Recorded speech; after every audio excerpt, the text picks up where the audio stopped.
देखिए, कक्षा एकादश की आज के इस वीडियो में हम पढ़ने जा रहे हैं अपने कल के टॉपिक को, जो हमने कल पढ़ाया था, जिसको हम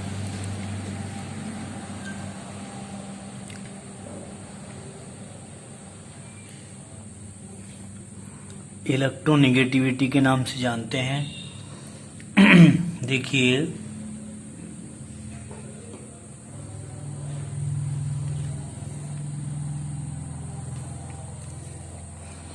ये आपका कोई परमाणु है और परमाणु के द्वारा कोई बाहर अंतरावकाश में इलेक्ट्रॉन होते हैं या इलेक्ट्रॉन के जोड़े को अपनी ओर अट्रैक्ट करने की पावर, क्या अट्रैक्ट करने की पावर, जिसको हम कहते हैं आकर्षित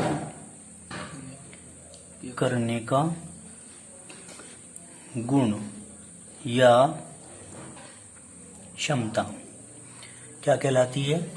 विद्युत ऋणात्मकता कहलाती है, जिसको अंग्रेजी में हम इलेक्ट्रोनेगेटिविटी कहते हैं। या करके परिभाषा के अनुसार ये कोई दो एटम हैं, सहसंयोजक बंध के द्वारा जुड़े हुए हैं। तो सहसंयोजक बंध में जो इलेक्ट्रॉन भाग ले रहे हैं, इन इलेक्ट्रॉनों को एक परमाणु दोनों में से अपनी ओर खींच लेता है, अपनी ओर आकर्षित कर लेता है। तो फिर A B lone pair of electron इस तरह दिखाई देता है। अपनी ओर आकर्षित करने की जो अक्षमता है साझे के इलेक्ट्रॉन युग्म को, इसको अपनी ओर खींचने की जो अक्षमता है, उसको भी हम विद्युत ऋणात्मकता कहते हैं। नहीं, खत्म नहीं होता है। बाकी इलेक्ट्रॉन जो होते हैं वो इलेक्ट्रॉन थोड़ा नजदीक आ जाते हैं। बताइए, इतनी बात समझ में आई? कोई दिक्कत तो नहीं। फिर हम कहते हैं कि आज ये कल हमने पढ़ा दिया था, समझा दिया था, ठीक है। आज हम इसके बारे में पढ़ने वाले हैं कि विद्युत ऋणात्मकता में आवर्तिता, मतलब वर्गों में और आवर्तों में क्या प्रभाव पड़ता है विद्युत, नमस्ते जी, विद्युत ऋणात्मकता का। देखिए क्या कहेंगे, आवर्त में, इन पीरियड, किसी आवर्त में बाएं से दाएं जाने पर तत्व की विद्युत ऋणात्मकता बढ़ती है। क्या? किसी आवर्त में बाएं से दाएं जाने पर तत्वों की विद्युत ऋणात्मकता बढ़ती है, क्योंकि परमाणु त्रिज्याएं घटती हैं। समझ में आई बात? क्या होता है भाई, आवर्त में हम आगे की ओर चलेंगे तो आवर्त संख्या तो वही रहेगी, आवर्त संख्या वही रहेगी, परंतु इलेक्ट्रॉन क्रम के अनुसार बढ़ते चले जाएंगे।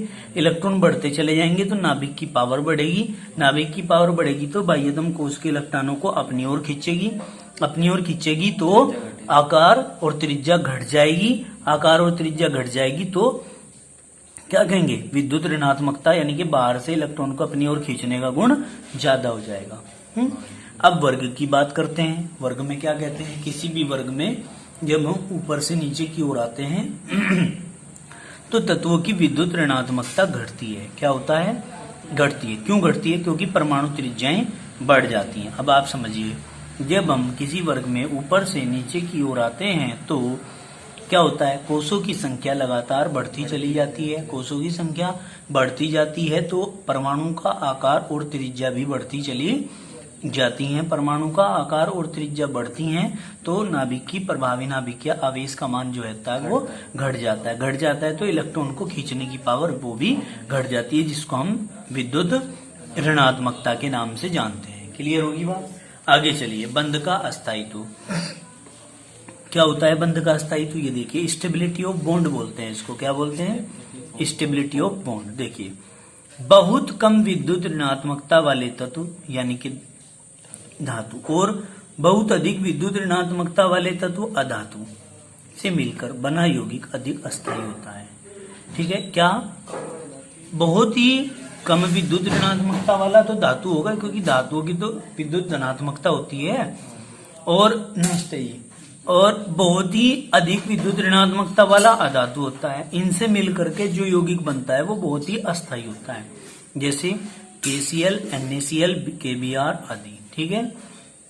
Sodium chloride, sodium bromide, potassium bromide है आदि। देखो, यदि बंध बनाने वाले दो तत्वों की विद्युत ऋणात्मकता में अधिक अंतर होता है तो ऐसे बंध की शक्ति भी अधिक होगी। भाई, दो बंध बनाने वाले तत्व हैं, एक Na है, एक Cl है, दोनों की विद्युत ऋणात्मकताओं में बहुत ज्यादा अंतर है। भाई Na की तो प्लस की है, इसकी माइनस की है, तो उनकी जो शक्ति होगी वो भी बहुत ज्यादा होगी। जैसे हाइड्रोजन हैलाइडों की बंध शक्ति जैसे HF से HI तक घटती चली जाती है। क्यों? क्योंकि फ्लोरीन से आयोडीन तक विद्युत ऋणात्मकता का अंतर कम होता है। क्या भाई? फ्लोरीन से आयोडीन तक जो विद्युत ऋणात्मकता का अंतर होता है वो कम होता जाता है। HF, HCl, HBr, HI। HF क्या है? Hydrogen fluoride. इसकी सबसे ज्यादा है क्षमता, नीचे की ओर चले।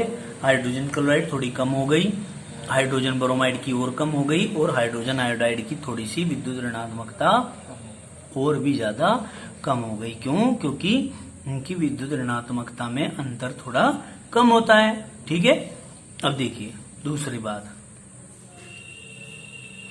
देखो फ्लोरीन में आयोडीन तक विद्युत ऋणात्मकता का अंतर कम होता जाता है। फ्लोरीन में ज्यादा है इसलिए सबसे ज्यादा, आयोडीन में कम है अंतर दोनों का, इसलिए इसकी विद्युत ऋणात्मकताओं का अंतर कम दिखा दिया। जब दो तत्वों की विद्युत ऋणात्मकता समान या लगभग समान होती है, बहुत खास बात है ये, जब दो तत्वों की विद्युत ऋणात्मकता का जो अंतर होता है वो समान होता है या लगभग समान होता है, तो बंध बनाने वाले बंध की शक्ति कम हो जाती है, अर्थात बंध अस्थायी होता है। उस समय बंध कैसा होता है भाई? अस्थायी। जैसे NaCl, NCl3, NaCl नहीं NCl3, नाइट्रोजन ट्राइक्लोराइड की बात कर रहे हैं, ASH3, SbH3, BiH3 आदि। इनकी जो विद्युत ऋणात्मकताओं का अंतर है ना वो बहुत ही कम है या फिर लगभग बराबर है। ठीक है, आगे देखिए, अधिक विद्युत ऋणात्मकता वाले तत्व अधातु होते हैं। जिनकी विद्युत ऋणात्मकताएं ज्यादा होती हैं वे कैसी होते हैं? अधातु। और कम विद्युत ऋणात्मकता वाले तत्व धातु होते हैं। बताओ इतनी बात समझ में आई क्या? अब देखो धन विद्युतीय लक्षण क्या कहेंगे? धन विद्युतीय लक्षण में इसको हम इलेक्ट्रोपॉजिटिव कैरेक्टर बोलते हैं। क्या बोलते हैं? Electropositive character. नंबर 1, परमाणु द्वारा इलेक्ट्रॉन त्याग कर धनायन बनाने की प्रवृत्ति को उसका धन विद्युतीय लक्षण कहते हैं। क्या कहते हैं? परमाणु द्वारा इलेक्ट्रॉन त्याग कर धनायन बनाने की प्रवृत्ति को उसका धन विद्युतीय लक्षण कहते हैं। क्या कहते हैं? उसका धन विद्युतीय लक्षण कहते हैं। समझ में आ गई बात? देखो बेटे, परमाणु द्वारा धन विद्युतीय लक्षण पढ़ रहे हैं आप लोग। अब धन विद्युतीय लक्षण क्या है? इलेक्ट्रॉन का त्यागा जाना, यही तो धन विद्युतीय लक्षण है। अगर कोई परमाणु इलेक्ट्रॉन को त्याग रहा तो वो धन विद्युतीय है, इसीलिए तो त्याग रहा। अब देखो परमाणु द्वारा इलेक्ट्रॉन त्याग कर धनायन बनाने की प्रवृत्ति को उसका धन विद्युतीय लक्षण कहते हैं। जैसे M = M, positive N plus Ne, मतलब N इलेक्ट्रॉन। भाई N इलेक्ट्रॉन त्याग गए, पॉजिटिव चार्ज भी प्लस ये Ne आगे। जिस परमाणु में धनायन बनाने की प्रवृत्ति जितनी अधिक होती है उस परमाणु का धन विद्युतीय लक्षण उतना ही अधिक होता है। सुन लो बात, जिस परमाणु में धनायन बनाने की प्रवृत्ति जितनी ज्यादा होगी ना उस परमाणु का धन विद्युतीय लक्षण भी उतना ही ज्यादा होगा। सिंपल सी बात है। तो ये तो नाम से ही अपने आप को आइडेंटिफाई करता है।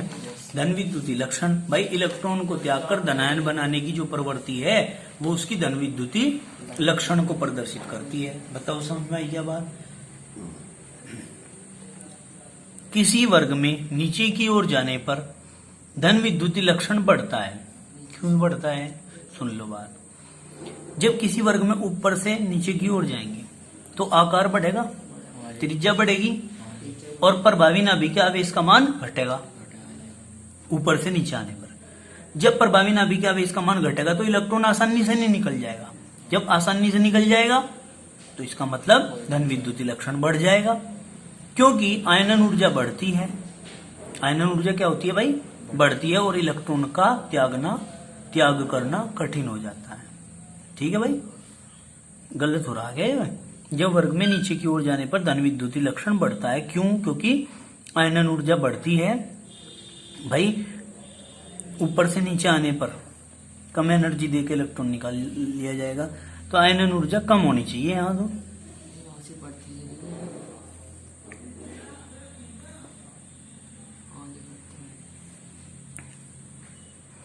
धन विद्युतीय लक्षण बढ़ गया ना, इलेक्ट्रॉन को त्यागना आसान हो गया, तो यहीं तक लिखना, क्योंकि आयनन ऊर्जा बढ़ती है और इलेक्ट्रॉन का त्याग करना कठिन हो जाता है। ये बात नहीं लिखनी इसमें, कहीं और तो हाँ बस यहीं तक लिखना। किसी वर्ग में नीचे की ओर जाने पर धन विद्युतीय लक्षण बढ़ता है, ठीक है नहीं। अब क्यों बढ़ता है उसका कारण समझ लो। क्योंकि नीचे की ओर जाने पर कोषों की संख्या लगातार बढ़ती जाती है और परमाणु का आकार बड़ा होता चला जाता है। परमाणु का आकार बड़ा होता चला जाता है तो उसकी त्रिज्या भी ज्यादा हो जाती है और प्रभावी नाभिकीय आवेश का मान कम हो जाता है। कम हो जाता है तो कम ऊर्जा दे करके इलेक्ट्रॉन को आसानी से निकाला जा सकता है, इसलिए कहते हैं कि धन विद्युतीय लक्षण बढ़ जाता है। ठीक है, कोई दिक्कत तो नहीं है। अब हम इसके बाद आगे चलते हैं, धात्विक और अधात्विक लक्षण। क्या? धात्विक और अधात्विक लक्षण। आपको पता है धात्विक लक्षण क्या होता है? इलेक्ट्रॉन त्याग कर धातु का रूप ले लेता है, या धातु ही इलेक्ट्रॉन त्याग सकते हैं। आप ऐसे भी कह सकते हो भाई धातु का गुण है इलेक्ट्रॉन त्याग कर धनायन बनाना, तो आप क्या कह सकते हो? मेटेलिक और नॉन मेटेलिक कैरेक्टर। भाई जो इलेक्ट्रॉन त्याग कर धनायन बनाते हैं वे तो धात्विक, और जो इलेक्ट्रॉन ग्रहण करते हैं वो अधात्विक लक्षण को शो करेंगे। सुन लो बात ध्यान से। किसी वर्ग में ऊपर से नीचे जाने पर धात्विक लक्षण बढ़ता है और अधात्विक लक्षण घटता है। क्यों? सुन लो बात। ऊपर से नीचे जा रहे हो, किसी वर्ग में ऊपर से नीचे की ओर जा रहे हैं तो क्या हो रहा भाई? देखो ध्यान से। ऊपर जब परमाणु का आकार छोटा था तो इलेक्ट्रॉन को ग्रहण करने की पावर ज्यादा थी यहाँ, इसका मतलब यहाँ पे अधात्विक लक्षण ज्यादा था। इलेक्ट्रॉन को ग्रहण करके ऋणायन बनाता था। यहाँ नीचे की ओर चले, परमाणु का आकार बढ़ता चला गया। परमाणु का आकार बढ़ता चला गया तो क्या हुआ भाई इलेक्ट्रॉन को त्याग करने की पावर बढ़ गई, ग्रहण करने की कम हो गई, तो इसका मतलब धात्विक गुण बढ़ गया और अधात्विक गुण घट गया ऊपर से नीचे जाने पर। क्लियर हो गई? तो आगे चलो। किसी आवर्त में बाएं से दाएं जाने पर धात्विक लक्षण घटता है और अधात्विक लक्षण बढ़ता है। अब आप समझिए, जब हम किसी आवर्त में यहां से आगे की ओर चल रहे हैं, यानी कि लेफ्ट टू राइट चल रहे हैं, तो यहां पर देखिए आप क्या स्थिति थी। यहां पर हमारे पास बाह्यतम कोश में केवल एक इलेक्ट्रॉन था। एक इलेक्ट्रॉन था तो नाभिक की पावर इस एक इलेक्ट्रॉन पर कम थी, तो कम एनर्जी से दे करके इलेक्ट्रॉन आसानी से निकल जाता था।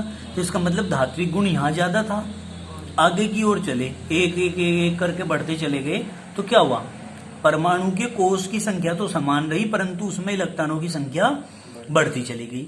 परमाणु के कोष में इलेक्ट्रॉनों की संख्या यदि बढ़ती जाती है तो नाभिक की पावर भी तो बढ़ती जाती है, और जब नाभिक की पावर बढ़ती जाती है तो इलेक्ट्रॉन त्यागने की पावर घट जाती है और ग्रहण करने की पावर बढ़ जाती है। और जब इलेक्ट्रॉन ग्रहण करने की पावर बढ़ जाती है तब हम कहते हैं कि अधात्विक लक्षण बढ़ जाता है। बताओ समझ में आई क्या बात?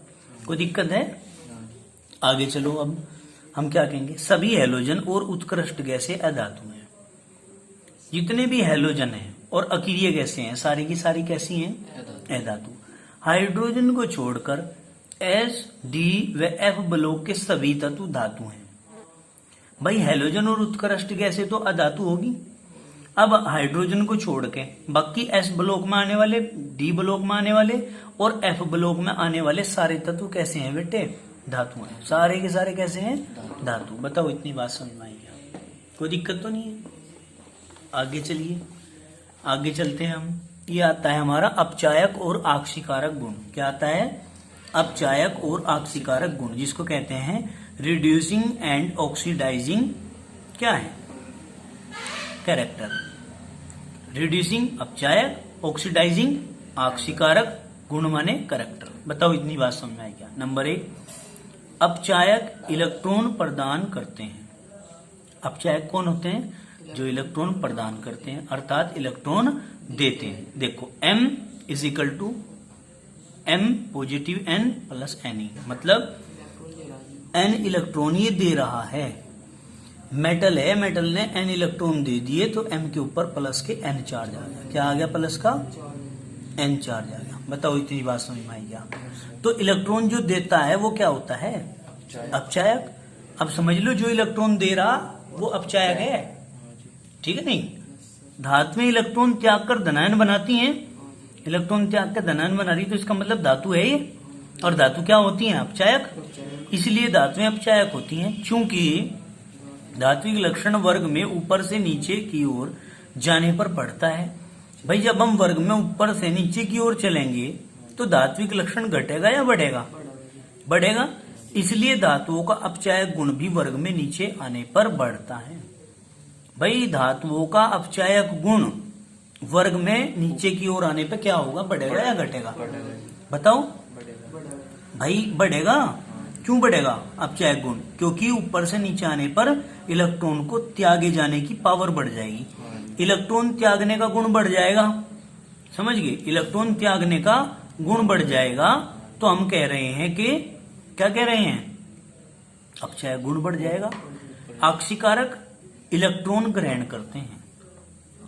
आक्सीकारक कौन होते हैं? शॉर्ट में लिखा हुआ है, शॉर्ट में लिखा हुआ है कि ऑक्सीकारक में होते हैं जो इलेक्ट्रॉन ग्रहण करते हैं।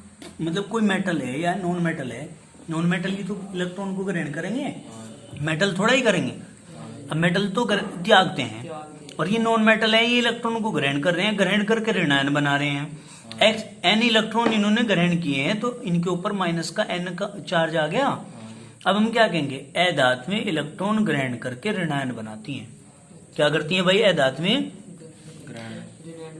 इलेक्ट्रॉन ग्रहण करके, देखो अधात्में इलेक्ट्रॉन ग्रहण करके ऋणायन बनाती हैं। क्या बनाती हैं? ऋणायन। हम क्या कहेंगे? इसलिए अधात्में ऑक्सीकारक होती हैं। ठीक है भाई। क्यों? ऋणायन बना रही।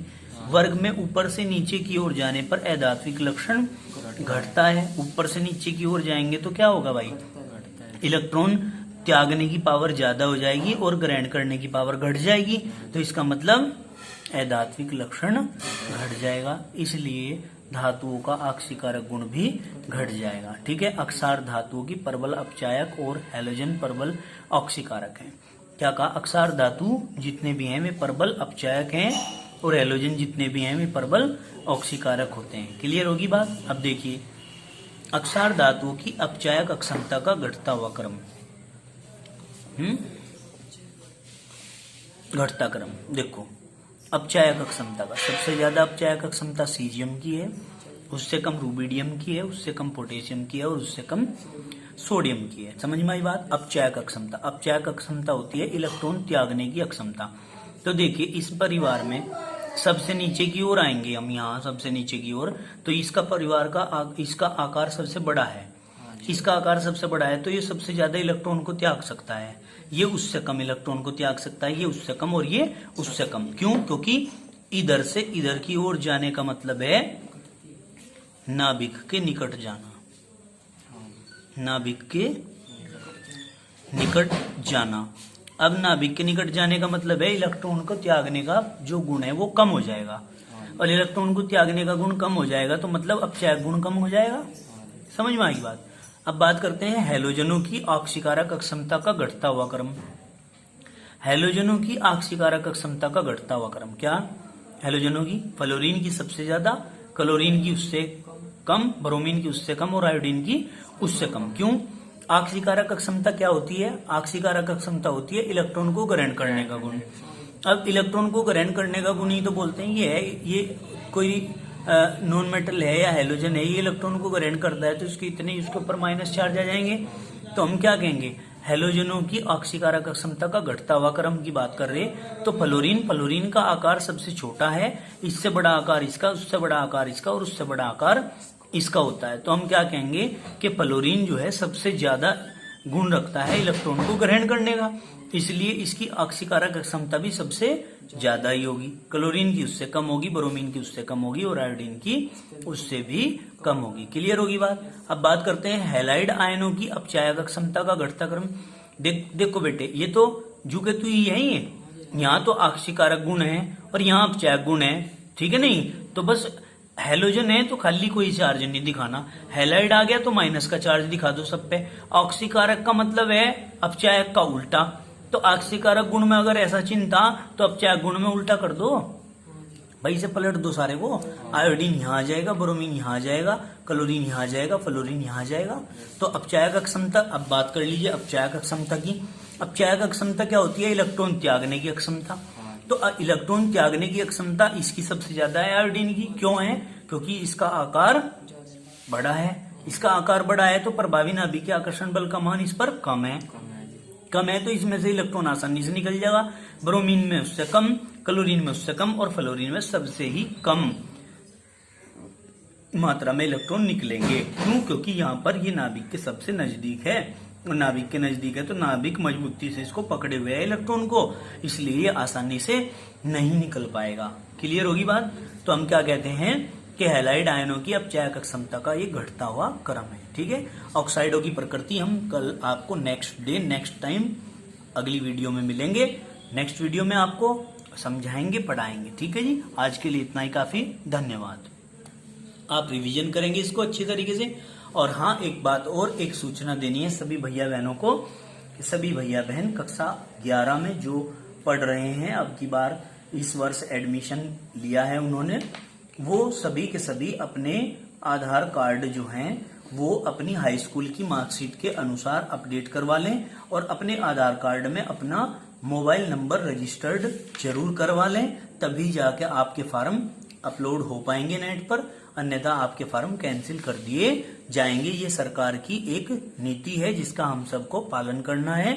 समय है अभी, आराम से आप लोग करा लीजिए। इतना भी समय नहीं है कि फुर्सत में बैठे रहें आप लोग और कराए ना, फिर टाइम टू टाइम होता नहीं है। इसके सेंटर हैं, एक तो आप तहसील के नजदीक में एक मोहसिन नाम का जन सेवा केंद्र खुला है, वहां पर ठीक करवा सकते हैं, या फिर पोस्ट ऑफिस में जाकर ठीक करवा सकते हैं, या फिर आप इसके बाद कलानौर जाकर के भी आप अपने आधार कार्ड को अपडेट करवा सकते हैं। जिसके आधार कार्ड में विद्यार्थी के फिंगर प्रिंट नहीं आ रहे हैं वो अपने फिंगर मैच करा लें, अपडेट करा लें। धन्यवाद।